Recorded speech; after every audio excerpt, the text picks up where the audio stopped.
Years and years and years before Peter Jackson ever embarked on this project, Tolkien said that he thought that The Lord of the Rings was a book which was highly unsuitable to the process of dramatization. An unfilmable book. That's what Tolkien thought. He let the film rights go for nothing because he knew it could not be made into a film. There's enormous amounts of material to cover, and actually it all seems to get more and more compressed. In fact, in The Return of the King, it does get more and more compressed, and material which would have taken, half a chapter earlier on now takes, a paragraph, and then you're moving on. I mean, The Two Towers has a huge amount of story. The movie is obviously, 3 hours long, and there's no way that we could put all of The Two Towers into The Two Towers. And the fact is that events which take place in the book called The Two Towers do not chronologically actually happen within that time frame. They actually take place running alongside or at the same time as events which take place in The Return of the King. When Frodo is being carried away by the orcs after he's been wrapped up in the spiderweb by Shelob, at that exact moment in the book, if you really break the timelines down, you discover that Gandalf and Pippin are at Minas Tirith and the siege of Minas Tirith is underway. So what Peter has done in the movie version is to iron out the timelines and bring all the action together chronologically. I was concerned at the end of the second movie because I could see how much they'd got to do. Not only had they got to get in the whole of Volume 3, but there were something like 8 chapters out of Volume 2, which were still coming up. You have all of the scenes with Frodo and Sam going past the fortress of Minas Morgul. They climb up the cliff, they arrive at Shelob's tunnel. Frodo has an encounter, Sam ultimately fights Shelob.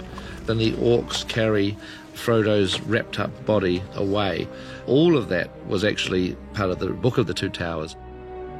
The remaining chapters that we took out of The Two Towers and stuck into The Return of the King, the film, were The Road to Isengard, Flotsam and Jetsam, The Voice of Saruman, The Palantir. We made the decision quite early on to strip those down, pass those down to their bare minimum of what we needed from them. So bits and pieces of them appear in different shapes and forms, such as the Palantir, which Pippin acquires, and you see them in the Death of Saruman scene. I think if you see these movies now, you would understand why we did what we did. It seemed like a natural thing to do. It wasn't those big dilemmas. I mean, it was actually quite simple, and it happened at the beginning, and we never changed it, and I think it was the smartest thing to do. They did such a great job of trimming, not necessarily the fat, but trimming those moments and those sequences from the book that didn't necessarily have a place in the story that they were trying to tell. And they did that so well without losing the essence of the story and losing the essence of the books. As long as you're carrying the spirit of the book with you, I think you can do a lot of things differently. One significant place where we did deviate very, very intentionally was that Frodo sends Sam away, when they're making their way towards Shelob's lair, and that the characters actually separate, which of course doesn't happen in the books. We felt that we had a character who was actively trying to separate and disrupt the goal of our other two characters, that being Gollum, and he was never going to get a payoff. He never really succeeds. So we knew we wanted a scene where he successfully separated the two of them. I think more importantly than that, we knew we wanted Frodo to enter Shelob's tunnel alone. Most must go inside the tunnel. It's all about the tension, the current tension in the film, and it is more tense, the fact that Frodo goes in there alone. I think it's good that Frodo's not always right. He's not this angelic character, that he does not have complete faith in Sam. The original version of that scene had Frodo pretty aggressive, borderline psychotic, sort of really saying, get out of here, you can't help me, in a really pretty venomous kind of tone. I'm sorry, Sam. Go home! What we were playing was really that Frodo was a junkie by this stage, that he was addicted to the ring. And it was changed later as we had more time to think about it. We realized that was it was a little bit too intense for Frodo. They had me start doing additional dialogue recording, just kind of tone it down to sort of keep the intensity but not make it so, so evil. So I asked them if they had any other takes. I was like, did we ever do any versions that weren't nearly as intense? And I had. There were a couple in there that were a little bit calmer, certainly for the go home moment, instead of the Go home! It was more quiet and subdued. Go home. So ADR really became a great asset to us as we were able to kind of re-envision things and rethink things. Not only perfect upon performance, but really hone in on how we want a scene to carry itself out and ultimately what we want the themes of these scenes to be. Hey, pages hot off the press. As a fan of the books, you fall in love with certain passages, and then sometimes you hoard them, and then you try to make them work. And Fran came to me with this scene that she'd written with the lines from the book which describe what Frodo sees when he passes over towards the Undying Lands.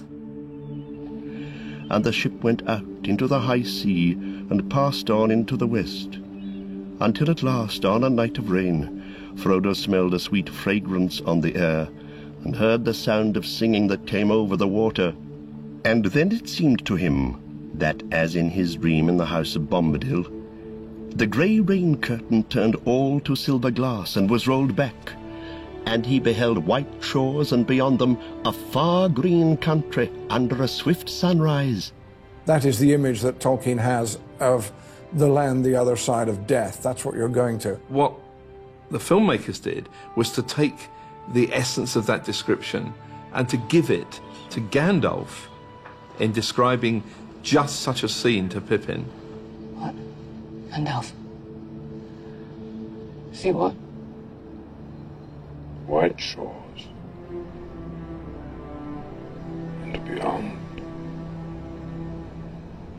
a far green country under a swift sunrise. Splendid words to say, and I suppose touching that Gandalf should choose to say them as words of comfort to a young man. And Ian McKellen read it and knew exactly what to do with it immediately, and so did Billy. He'd have me in tears just telling me about this far green country, Well, that isn't so bad. No, it isn't.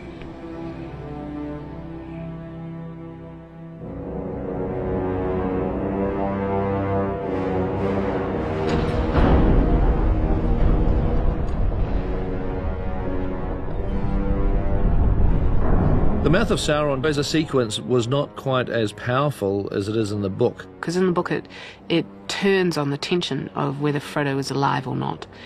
And we as a reader don't know that, because the last time we heard from Frodo, we knew he had been captured by these really terrifying orcs.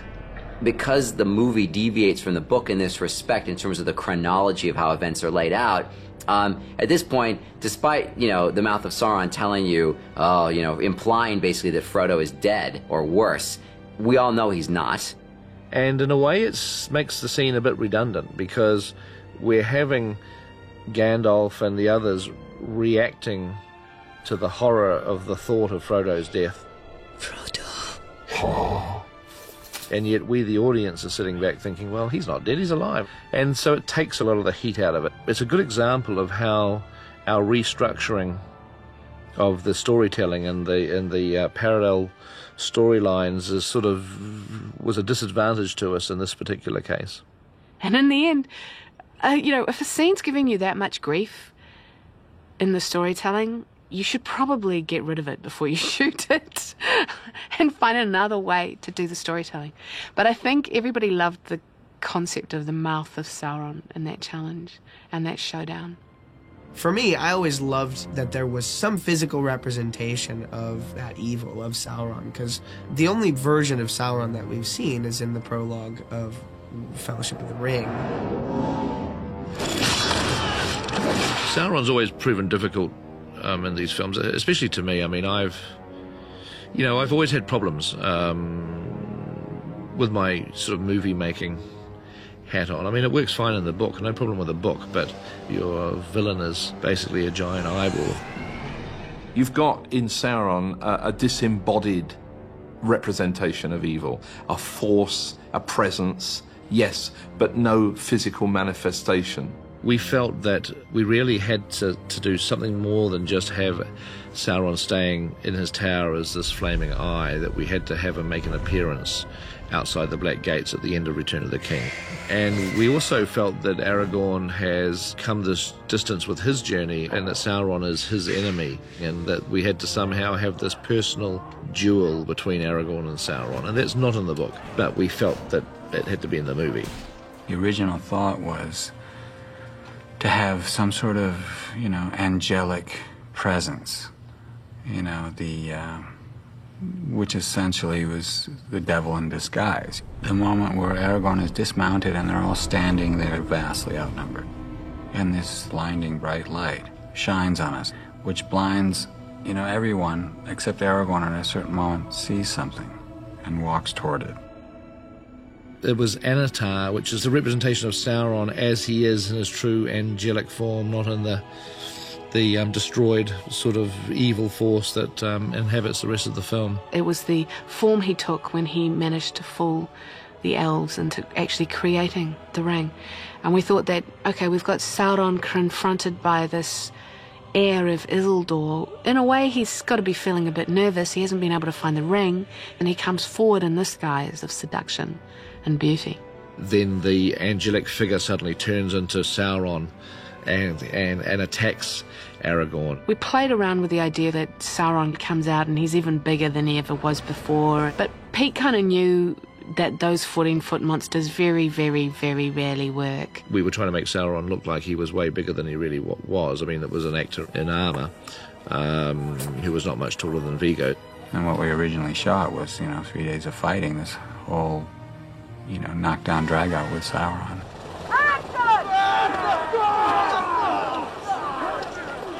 It was not what Tolkien imagined. And we realised that was actually totally demeaning to what Aragorn was doing. The story was so clear as to what was happening that this was all about Frodo and Sam. And Aragorn realises if they're still alive, then he has to do what he can to help Frodo and Sam. And so Aragorn's heroism is not a one-on-one duel with the big villain. His heroism is his attempt to put his own life and the life of his troops on the line in the vague hope and dream that it somehow may give Frodo and Sam that little opportunity to help them complete their mission. But we thought, well, we have to have Viggo doing some sort of a heroic fight, and we thought, what's a worthy foe for Aragorn if it's not going to be Sauron? And we thought, well, a troll, a big, mean, armoured troll, except we had not shot any footage of Viggo fighting a troll. But we had shot the Sauron fight, which we had long since discarded. In the end, we used what we could, mostly on my side, and then added the troll. And then when we decided to ditch the whole Sauron fight and to simply, make it more about buying time for Frodo, I thought that, well, all this bright light footage that we have of looking and reacting to the light, that there was no way we could use that. But then it was actually Viggo himself that said to me, well, we could use some of that footage if we had the idea that the eye flares out. It's almost like it's beaming in on Aragorn. It's psychically affecting him. That worked for Pete, I think, because it intercut with what was going on with Sam and Frodo. Without having to cut over to them, you realize, so they shot, I think, then they shot that scene where you see the light leaving Sam and Frodo. We sort of got the best of both worlds, because we had that moment where he's drawn away, and just when you think that he's somehow being affected by this force, he turns and he says, "For Frodo." And you realise that he's not affected by it at all, and it really worked quite well. And so some of that original Sauron the Fair footage actually made it into the film in a completely different context.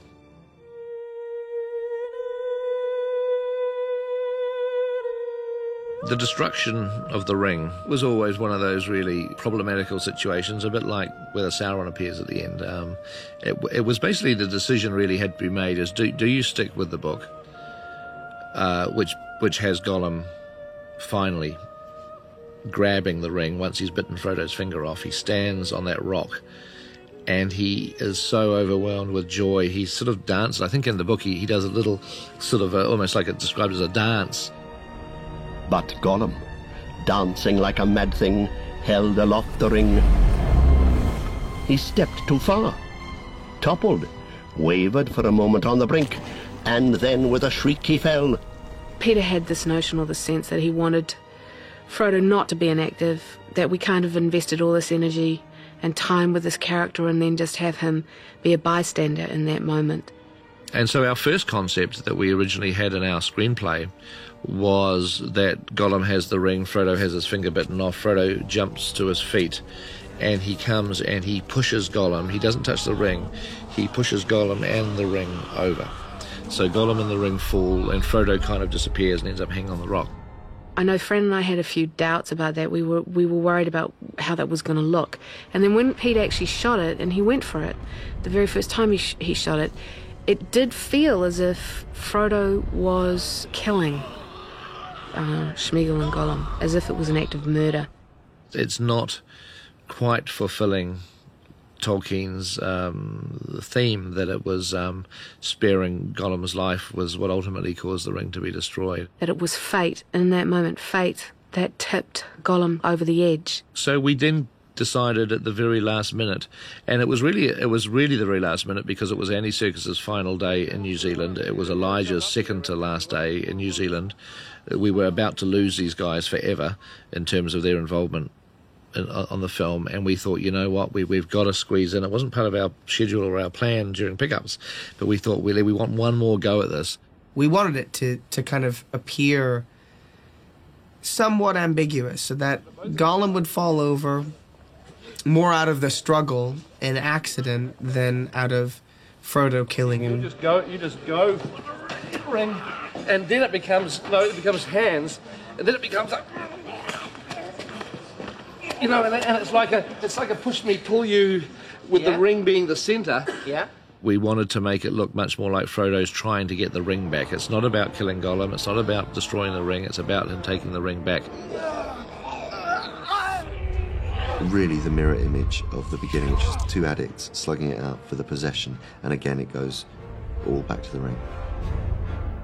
And we also knew that we needed Frodo to go over the edge. We needed for him to go. And the reason we wanted him to go over the edge is because we felt one of the most dramatic moments is not just the death of Gollum and then Sam saying, "Come on, Mr. Frodo, we've got to get out of here." It's got to be, "Don't you let go." And to make that a tough choice for Frodo, we needed to give him the other choice, which was to let go and end it all. And you can't do that by just having him stay there and not get up. You needed to have him dangling over the edge. The lesson really in terms of the filmmaking from that is you don't stop making the movie. And we were just always rewriting scenes and writing new scenes and shooting stuff and tweaking the films and stuff. And constantly challenging ourselves really to try to think of last minute improvements. And one more for luck. That was great, Sean. That was a good one. One more for luck. Quickly, we're still rolling.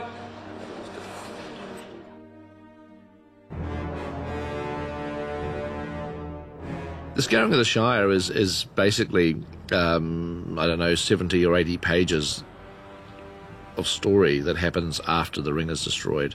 They arrive home and surprise you not with a happy ending, but with the fact that, whilst they've been off saving the world, this evil has managed to infect their own home.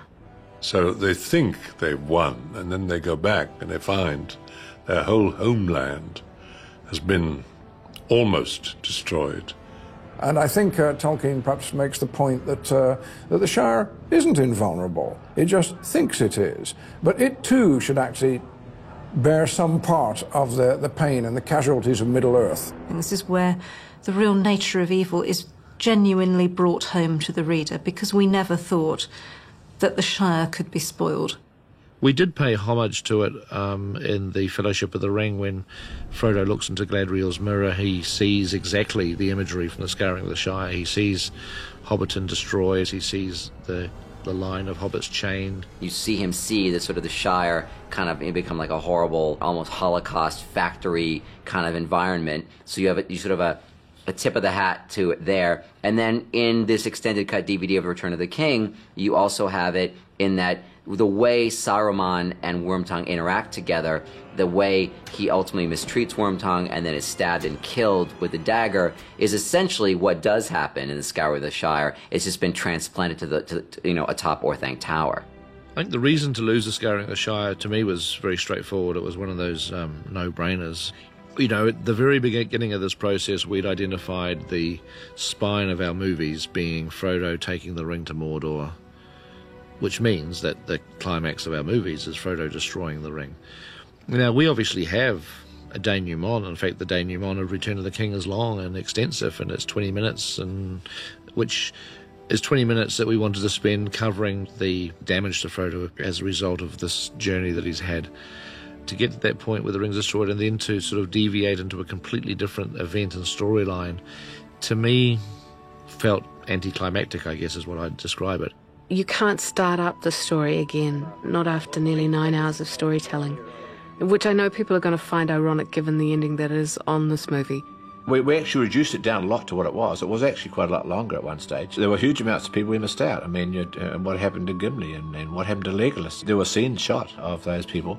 We sort of tried to mould it together so it flowed reasonably well. But I can understand a lot of the viewers did sort of find there's too many endings, and there's been a lot of discussion about that. I was backstage at the Golden Globes, and Jack Nicholson's backstage, and he starts talking to me about Lord of the Rings. And he's like, "Did you die?" And I said, well, yeah. I mean, it sort of depends on how you look at it, with him going away to the Undying Lands at the end. And he's like, "What are you talking about? I left a half an hour before that." So I was like, "Well, wait, you didn't see the end of the film? You didn't even see the end. So you didn't even see, like, you know, Frodo and getting on the boat." He's like, "Oh no, too many endings, man. Should have ended it a lot sooner than that." He thought there were too many endings. So he went out to get the car and get the car warm for his family. But quite honestly, I've never quite seen it as multiple endings. I think, you know, it is to some degree in the sense that you have to pay off Aragorn and Arwen. But to me, that is the only other ending. And so whilst it's vital for Aragorn to have that climax and to bring him and Arwen together, because God knows we'd spent so much of these movies having Aragorn and Arwen apart, the sort of the tension of what's going to happen to them, where you have to resolve that. But we were certainly never intending to end the film at that particular point, because that's not what our story is about. Our story is about Frodo. It was never Aragorn's story. We wanted to end with the fate of Frodo, if you like, experiencing what life is like through his eyes on his return home, to the point that he can no longer stay there. How do you go on when in your heart you begin to understand there is no going back? I think the true climax of the movie is the passing of Frodo from this world, whether you perceive that as a metaphor for death or whatever you want to call it. It was for me. We wanted to do exactly the same ending as in the book, and we wanted the last line of the film to be the last line of the book. I mean, that was very important to us, where Sam says, "Well, I'm back." Which is basically saying it's over. It's time to get on with our lives. Whatever is in front of us, this is the beginning of a new life, you know. The reason Fran and Philippa and Peter are worthy of the Best Adapted Screenplay Oscar that they won is because they were tireless and merciless with themselves. You never just say this is perfect. You know, you're always fighting and grappling with yourself to try to push it further and further and take every opportunity you can. It's hard to imagine anybody else being able to pull that many elements from the book, from the appendix, from the Silmarillion, from the Hobbit, and also being open to contributions from different people. And now we have two roads to Middle-earth, two roads into the map. Tolkien himself and Tolkien as interpreted by Jackson. You know, and I hope that what we've done is certainly in keeping with the spirit of Tolkien, and one of the dreams, I guess, is that if he was in a position to be able to see these films, that he would be happy with what we have added and what we've changed and what we've simplified. Well, he probably wouldn't be happy with what we've simplified, but I hope he would at least, you know, have some sense of delight in the fact that that this mythology that he set out to create is now taking on a life separate to him.